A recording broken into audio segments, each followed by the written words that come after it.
Hi, welcome to another edition of Faster Forward Live Chats. And with me this time is Craig Laurance Gidney, a local award-winning author of, Craig, how would you describe the genre you write in? It's kind of horror, but it's really kind of like weird fiction, I think I've heard it described as. Well, it's somewhere between magical realism and horror, and in that sort of vast gulf in between. And yeah, it's really good. You're a local guy. You're I believe raised here in DC. Yes, except for college, I've been in DC the entire time. And your college, you were taught by Samuel Delaney in college, speaking of college. Yes, he was at UMass. I was at Hampshire, and I saw that he had the ability. I saw that he was available, and so I immediately glommed onto him. Being a smart guy, Yes. when you have Chip Delaney there, you need to glom on. Right. The actual story is kind of interesting in that I originally went to Hampshire because James Baldwin was teaching. Wow. And I was all excited to get into James Baldwin's class. I might have even, there was a lottery system and I might have even gotten into it. I forget which. But then unfortunately, he passed away. And I was like, oh, darn. And then Delaney came up and I was like, well, consolation prize cannot be better. That must have been amazing to learn from him. He's an astounding writer, one of the best ever, I think. Yes, yes. I used to read his books when I was a young kid. And although some of them were quite mind blowing in many particular ways, that was actually my entrance into speculative fiction and its possibilities because I never really. Automatically learned that you could be a weird stylist if you wanted to be. Hmm. I remember reading Dahlgren when I was in high school because I'm old, and it just blew my mind. Right, exactly. Yeah, I remember I found my brother's version of Dahlgren, the one with the burning sun on the cover, and I would read it illicitly. How old were you then? Oh, maybe 9 or 10. Wow, that's a Yeah, heavy book for 9 or 10. There's a right. I lot of didn't get stuff in there. I didn't get through it all, and I was just like, "Why is the woman a tree?" But I love this. Now, being in DC, it's been a wild year or so Hmm. for living in DC between the pandemic, the Black Lives Matter movement, and the marches and the insurrection. Do you think all of that's going to be affecting kind of what you write about as you go on? Is that going to turn into magic realism and horror as some of it was? I'm sure that it will, but maybe not in a direct kind of way. I don't see myself writing a sort of a Romana Clef, which you know, dump is the president or anything like that. But it will. But the stressors of it definitely have affected a lot of things. I would imagine so. It must have been something just living through it in DC. It was like that. There's a Talking Head song called Life During Wartime. And that's kind of what I felt like. I kind of felt like, you know, every week fascists would come to town and try to do something. And, we still have them, unfortunately. Yeah, yeah. Well, let's start talking about some of your actual writing. Um, I think your most recent novel is Spectral Hue, Hmm. which is really something else. It's a very layered novel. It takes place in the town of Shimmer, which is a kind of predominantly African American town on the Eastern Shore. So it's again kind of local. A lot of your stories have a lot of local flavor to them. Um, and there's a lot of color in it. Yes. Yeah, and you had said that an influence. Well, no, that the influence was on the Skin Deep stories was Kara Walker, but there's art in this one, kind of outsider art, and like in a number of your stories, quilts are important. Yes. Do you have any background in the visual arts? Um, Other than just being a fan of it, um, a lot of a Spectral Hue was partially influenced indirectly by the fact that DC had its own art movement called the color field movement. And a bunch of artists like Morris Lewis and African American artist Samuel Gilliam, another African American artist, Alma Thomas, all used that sort of abstract color field as a sort of a way of, it's kind of like who's the guy who does the big blocks? Oh, Mondrian? Mondrian, but it's kind of like that, but in different ways, very abstract. And that kind of fits into the like structure of Spectral Hue. It has an abstract feel to it, and almost you shift point of views. It's like you start in one character, and then that character meets somebody else, and then suddenly we're in their point of view. We learn how they're feeling, and it's almost like layers of paint going on. Oh wow! Go ahead. Oh well, I the idea was to kind of make it into a quilt, kind of like the quilts that the one of the focal characters makes, and that they're sort of all intersecting in one another and sort of bound together with this one common thread, which is, of course, the purple or spectral hue. Yeah, yeah, and the flowers. Yes, yes. The Marsh Bell orchids, which I did as I'm reading the book. I said I got to see what these look like, and I started googling them and finding Right. pictures of them, which really helped understand some of the feel of the book because you talk about them a lot. Now you write. I was reading that you are what's known as a pantser. You don't outline your stories. You like fly Right. by the seat of your pants. For this must have been tricky in this book, the way it shifts back and forth between characters and times to build that. Did you go back and do a lot of rewriting, or what was your process for the book? My process was that I did a bunch of exploratory drafts and finally figured out how to tell the story. When I finally figured out that the sort of the ghost character was the sort of glue that held them together, the shape became very clear to me. But before, it was just writing vignettes. Ah, and then you Stitch them together. like a quilt. Yes, exactly. Yeah, well, let's talk a little bit about Fuchsia, Okay.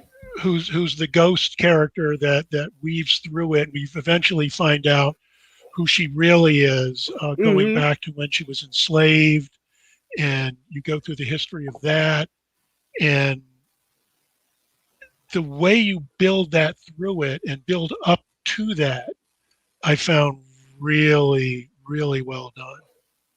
Thank you. Thank you. I guess the fuchsia is kind of a combination of things. So she is kind of a muse for a kind of loose outsider artists colony. And she's also a bit of a hungry ghost, too, in that when you're inspired by her, it's not necessarily a good thing. It's more like an obsession.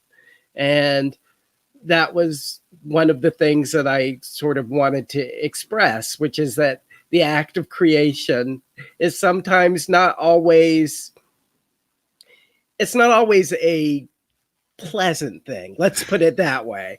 I think it's always a good thing, but it's not always pleasant how it certain things grab you. And I was sort of obsessed with the idea of someone sort of disappearing into their work and almost losing themselves in it.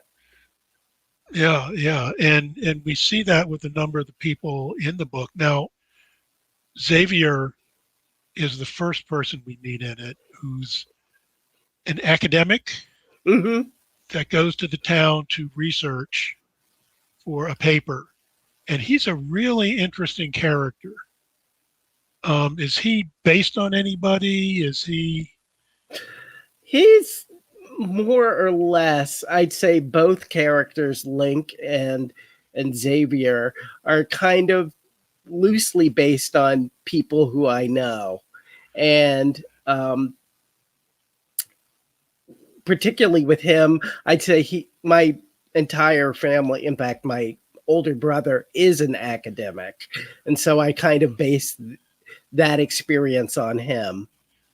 And unfortunately, I also know people who have fallen down the path of using drugs, which is what Link Yeah, was. And I kind of viewed them as sort of the same sides of the two, you know, the same coin, different sides of the same coin, because they both come from a kind of, well, not academic, but middle class background, which I felt was important to express because so many books express the Black experiences only being inner city, and that isn't my case. In DC, most people are most African Americans are professional, and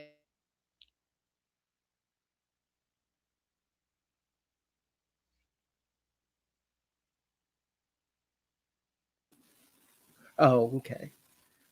Oh, you froze. oh, okay, that was me. Okay, because I'm like, okay. Don't worry about it. I'm old. I might freeze. No, the computer, you actually went off. Oh, Yeah, I saw the circles of well, doom. I'm back now. Good, good. Sorry, Kathy. That's our tech person. Um, well, let's talk a little bit about Lincoln because we meet him in the book when Xavier goes to the museum, and he's like the caretaker there, and he's starts out as this kind of side character that he meets, and they're friendly.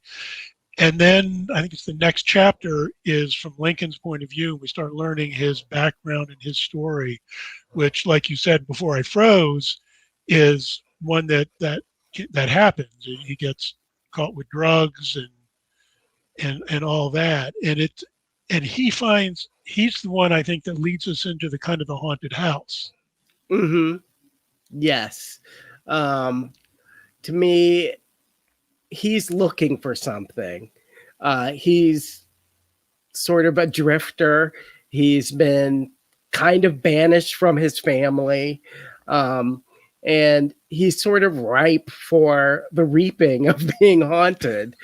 He's sort of the perfect, I don't want to say victim, but candidate for Fuchsia to influence.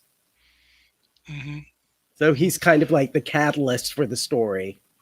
Yeah, yeah, and that whole part of the story with the house, and we learn the history of the house, and everything like that. The town of Shimmer itself was interesting. Um, there are a number of towns like that on the Eastern Shore that are predominantly African American, from descendants of enslaved people. Hmm.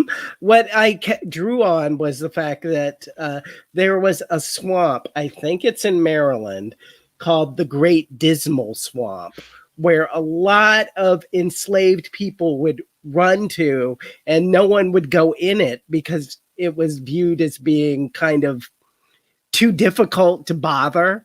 So people would sort of disappear in there and live for years. And it was a very difficult, hard scrabble life because living in the march, you don't have a lot of resources.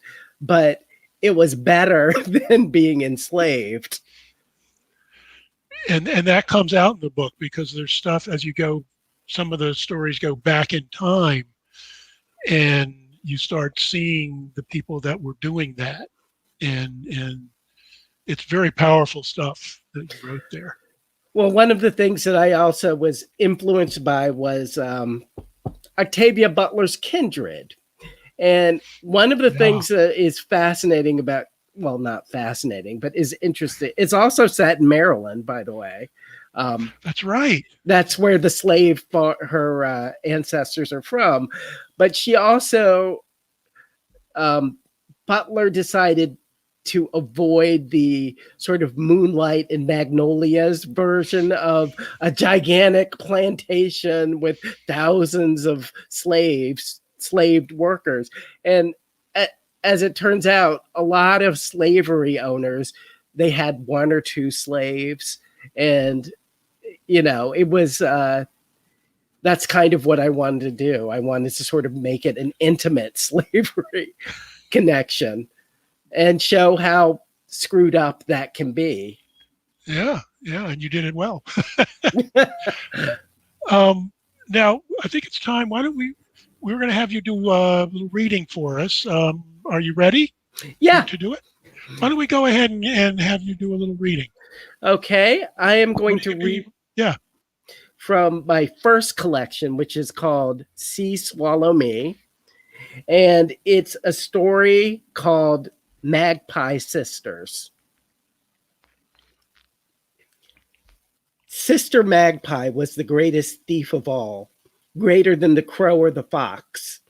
Her top half was darker than the spaces between the stars, but her underside was splashed with white, where she had been burned, where she mistook a fragment of a fallen star for a coin.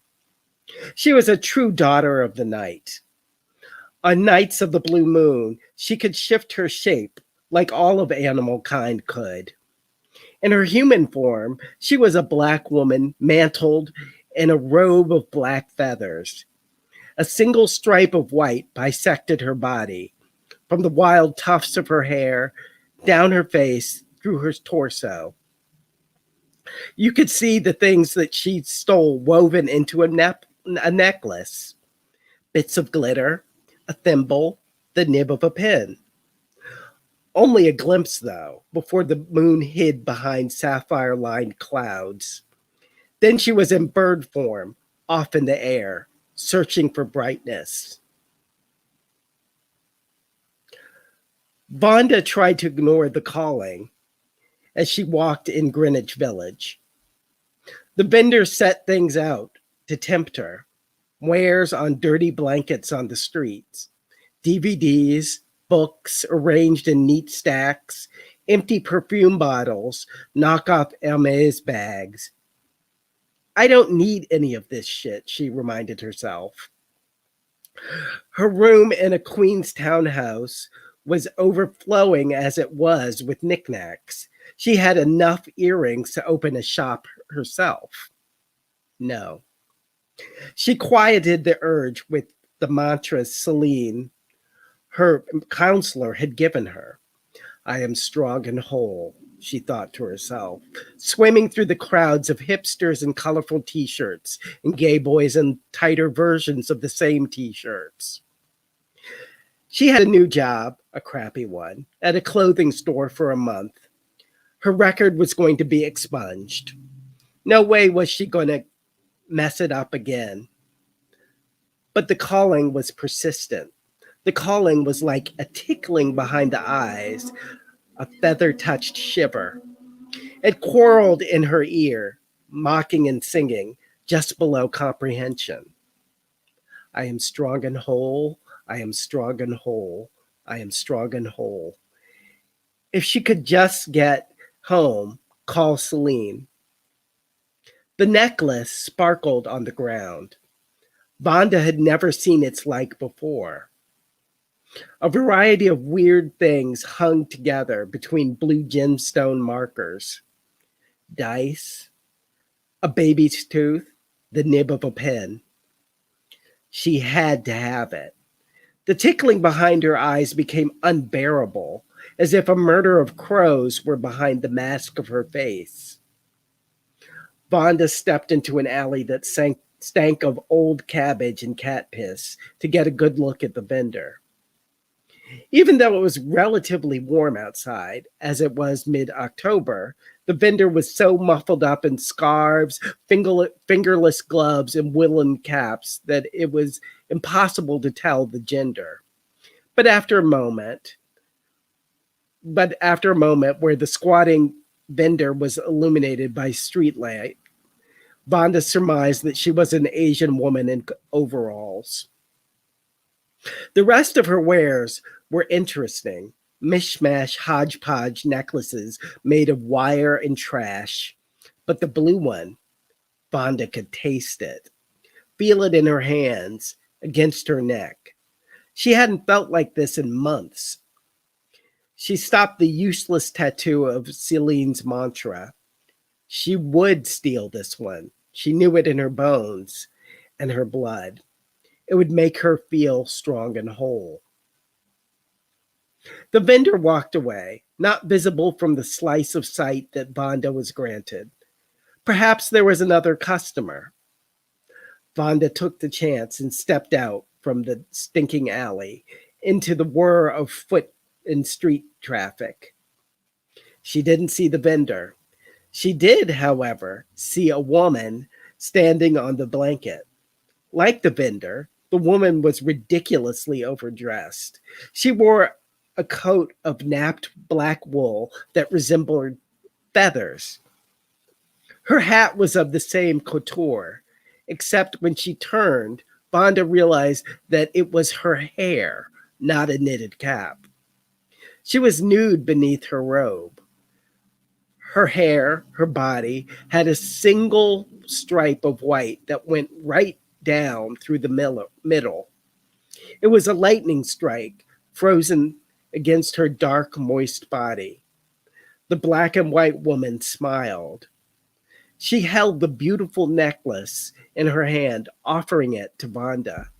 Here, take it. The world was frozen in stasis except for the two of them.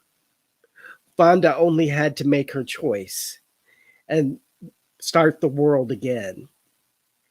When she accepted the blue necklace from the strange woman, the honks and beeps and cell phone conversations of Greenwich Village on a Saturday night started up again.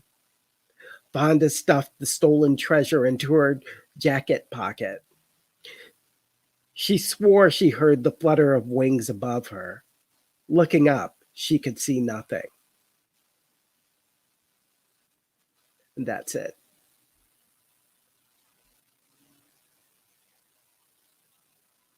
Has That's a very good story, and that has kind of what I would think of as a typical Gidney ending. You know what I mean? It ends, you might think it ends suddenly, but it's a perfectly logical place to end, even though it doesn't, things aren't always tied up at the end of your stories. And it's almost like when it hit me when I read Fur and Gold, which is your kind of variant story on Beauty and the Beast. That's from the point of view of the Beast, and it ends when the Beast sees the young man who was Beauty, instead of going, having the full ending. But at that point, you kind of know where it's going to go. I like the idea of fiction being almost like a haunting in some ways. I kind of want it to reverberate in people's heads, and that's why my endings are kind of that way, is that it forces the reader to come up with a story. And many times they come up with with something that satisfies them or something that dissatisfies them. I kind of like leaving people kind of wanting for more. Yeah. And I got to where I kind of really enjoyed it. When I got to the end of your stories. Yeah, a lot of people, there were some people who just didn't they don't like ambiguous endings. They like everything to be tied up. And I'm not one of those people. It's very So, obvious. Reading you, it's very obvious. I want to talk about a few of the stories in Skin Deep Magic, mhm. which is a really interesting collection of stories. There seemed to be a theme through them. How would you describe the theme to the stories in Skin Deep Magic? Well, in that particular one, I just amassed the stories and I began to notice that there was a theme. And one of the themes was all of the most of the characters, except for one story, were African American women. Yeah. And I, as soon as I realized that, I was like, oh, all these stories belong together for some reason. They're all in conversation with one another. And yeah, and there's some of them I found just fascinating. Conjuring Shadows. Mm-hmm. It's a story inside a story. I mean, it opens with a poem from Richard Bruce Nugent, I think it is, Mm-hmm. who was, I believe, a major gay figure in the Harlem Renaissance. Yeah, and he also lived in DC at one point. Ah, I Yes, didn't know that. he's a child of DC who went up to Harlem. Okay, okay. And you, I mean, DC's got a lot. I mean, Zora Neale Hurston lived like behind you. Right. She I lived in just, the house directly behind where I live now on Sherman yeah. Avenue. Yeah. And, but, so it starts with a poem of his, and then it's got a story by somebody named Courtney Vaughn, which is not a real person, I believe. That's correct. And that's kind of the story, and it's Temple Cats is his story, and that's kind of the story in Conjuring Shadows, which is a fascinating. How did you decide to do that as the structure of Conjuring Shadows?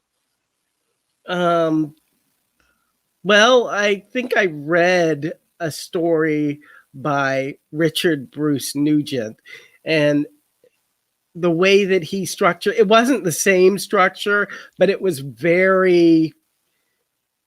almost avant-garde the way he did it.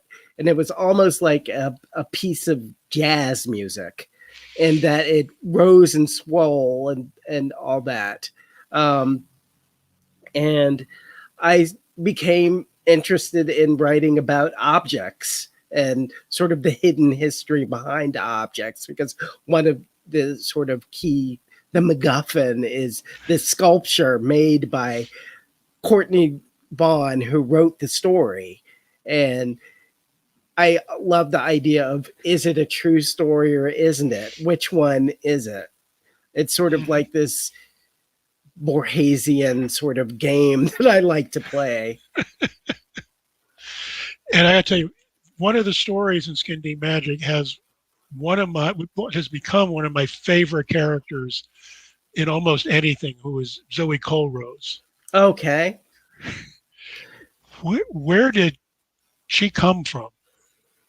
She came from the fact that my mother, who has passed on, used to know um, Nina Simone. They come from the same school, and they actually did work together when they were children. And I just became obsessed with the idea of sort of a Nina Simone like character, but with magic powers.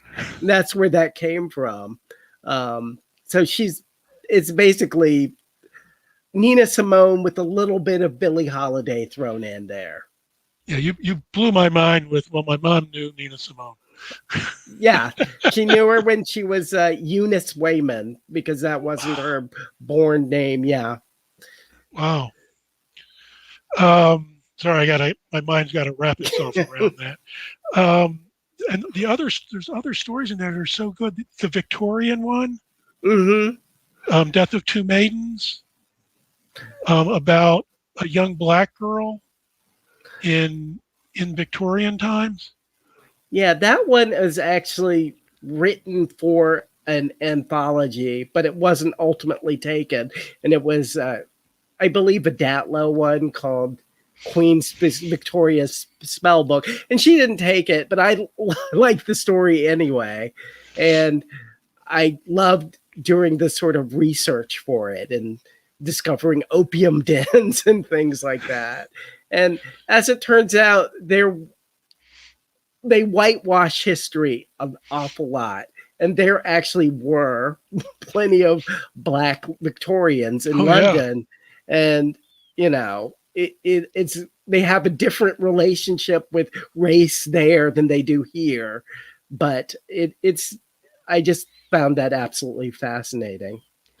Well, speaking of research, are you one of the writers that keeps going down the research rabbit holes? It depends. It depends on what the project is. Sometimes I do, and sometimes I don't. Usually I come up with an idea, and then I go and see what exists around that idea. Case in point, I'm right now writing a story that's about that deals with sort of ex-gay ministries, that sort of thing. And so I have gone down the rabbit hole and done a lot of YouTube and trying to figure out how these things work in order to, you know, put my own spin on it, which is going to be it's going to be a horror novel about a horrific practice. Yeah. So trying to think which other source. Oh, Lies I'd really like. The one about the advertisements. Yes. That one was, you know, I automatically, it was supposed to be Aunt Jemima, but then I figured I didn't want to get into any of that sort of copyright issue. So I made my own version of her.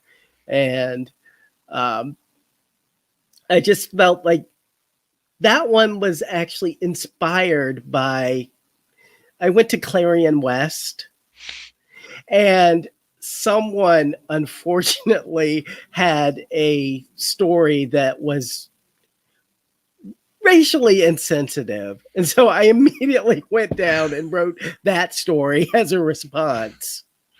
Because it's, I believe, the young man an academic. Yes. Who has the advertisements of the time that had not very flattering images of Black people.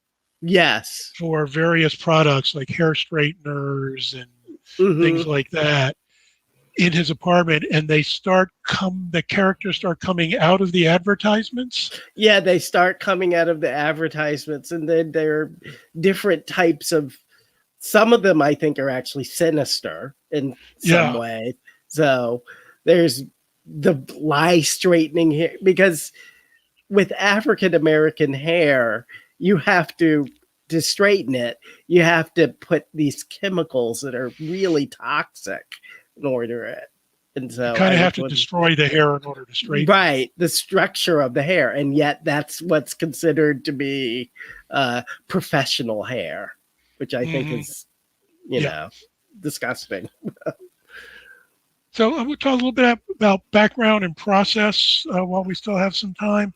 When you were young, what were kind of influences of things you read and things that influenced you when you were growing up? Well, I was lucky in that my mother was a public school arts educator. And so I got access to a lot of children's books. Like, she would just come home and just say, here, I just got this sent to me. So I would read whatever she carried in. And she read to me a lot. She read to me, I remember distinctly, what is the one about the pig that can spell? Charlotte's Web. Charlotte's Web. I remember her reading that story to me and immediately wanting to be an author. And I became obsessed with the Newbery Award winning Hmm. authors, and I started reading all of those. So you wanted to be an author from when you were a kid, Yes, absolutely. and now you are one. Right. Years later, but yeah. And then I sort of got into science fiction and fantasy. Was It was kind of an odd story in that, aside from the illicit Delaney reading, there was an author named Andre Norton, Oh yeah. and I the first book of hers that I read was called Lavender Green Magic, and she actually has an African American family as the main character. And so I was like, oh, wow, she's another Black author. And the second book I read of hers was called Wraiths of Time. And that one, once again, has a Black protagonist. So I was under the impression for years that Audrey Norton was a Black woman. And then I looked at the picture like, no, she wasn't. No. Oh, that's something. But that must have been great for a Mhm. young Black man to be able to read some science fiction fantasy books that had people that looked like you in it. That's very unusual. Right, because before that, I had been reading, like I read Tolkien and Watership Down, and I was under the impression that people of color were not welcome in fantasy because it was so yoked to the medieval Europe as a model, to the point that Mhm. I didn't think that I'd ever even thought about it. And now I discovering that lots of that we have our own, you know, folklore and backgrounds we can draw on. Yeah, yeah. Now, what kind of process is schedule? Do you keep to a schedule when you're writing? Do you say like I'm going to write X hours a day, and I'm going to go at like this time of day and start writing until here? What's your process for writing? Well, before I had a day job, I would write for an hour after work. And that was actually really, sometimes it was really difficult to do because the last thing you want to do is write sometimes. But I stuck to that and I actually got a novel out of that. Now that I have more free time, I stick to word count. And I have, dependent upon what projects I'm working on, I have a word count for each of the projects. So if on the novel, I'll do 600 words. On a short story, I'll do like 300 words. I'll stick to certain things. And then I also hop a lot between projects. Oh, speaking of which, what are you working on right now? I know you've got a serialized novel going on, Hair's Breadth. Yes. Hair's Breath is published by Broken Eye Books, and it comes out, I think, every 3 months.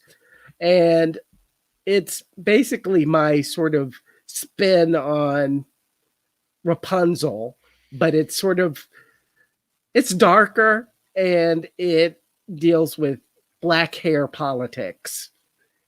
Hmm. Um, Ooh. and it's also set in Shimmer too. Yeah, yeah. I was reading that it was the same universe as Spectral Hue, so I need to find this because you've done. I think we mentioned the Beauty and the Beast one, but you've done kind of fairy tale Yes. twists. Because liturgy of Ice was Yeah. one that was like a darker Ice Queen, Snow Right. Queen. Exactly. And I'm actually working on currently a Sleeping Beauty variant, which That's is cool. lessons in or I can never pronounce it, oinomancy or dream magic. Yeah, So cool, cool. Got to keep my eyes out. And then you also did Spider Threads, Mm-hmm. which I found a really wild story. It's about drag ball culture, um, and it starts in the Peacock Ball in D.C. And I tried to find out, is that a real drag ball? No, it's not. However, there are drag balls in DC. My older brother actually went to a couple of them. Well, one of the classic black gay bars in D.C. is, I believe, near where you grew up. Yes, yes. I think the first black gay bar in maybe everywhere was it's now a hipster bar, but Nob Hill was that bar. And it explains why, for instance, Wonderland doesn't have any windows and Nob Hill didn't have any windows for obvious reasons. Yeah, yeah, you had to be careful. Mm-hmm. Exactly. And it's yeah, spider threads. It's about fashion, and it's, I don't know how to describe it. It's just it is a weird, it is horror, Yeah. Oh, yeah. It's definitely horror. Um, and fashion horror. fashion horror. Right. Exactly. I mean, it in some cases I didn't have to go too far in describing, because if you've seen drag balls, sometimes what they wear, you're just like, how did you, that doesn't even make sense. But so I didn't have to go that crazy in describing it. That's true. That's true. Um, so what drew you to horror I think as I'm a young man? a pessimistic person. And to tell the truth, when I was a kid, it used to be that the Wizard of Oz would always come on, and was it like either Easter or Christmas or something? Like CBS had it for Yeah, yeah, years. every year. Yeah, And I would always stay up and watch it. And I just loved the witch. And I wanted to figure out what made her tick. I mean, all the rest of it was okay, but you know. that now suddenly there's a lot of stuff in your stories starts starts to be a little clearer. Right. And it's also figuring out what is evil, what drives people to do certain things is something Mhm. that fascinates me. Um, I'm fascinated by actually any fanaticism, and what draws people in, and what ultimately draws people out of Yeah. it. Well, and your stories do that. We're just about out of time. I really want to thank you for joining us. Are you going to be going to any of the local conventions so we I can am actually meet in person? I am thinking of going to the The Worldcon? Discon. Yes, since it's just down the street, it's kind of Yeah. like, You might want to check out Capclave. yeah, I have done Capclave in the past. Okay. Well, maybe we'll see you there. Yeah. But I want to thank you so much for taking time to join us. It's been wonderful. Thank you so much. And I got to let people know, do a little advertising here. Don't forget to go down and like this video. It makes a difference for us. You can subscribe and click the bell, and then you'll know when we do other fast forward stuff. So try to remember to do that. Craig, thank you very, very much. Thank you for having me on. Yeah, it's been fun. Well, this is Mike Zipser for everyone to fast forward saying, take care, get vaccinated, damn it. Yes. Bye bye. Bye.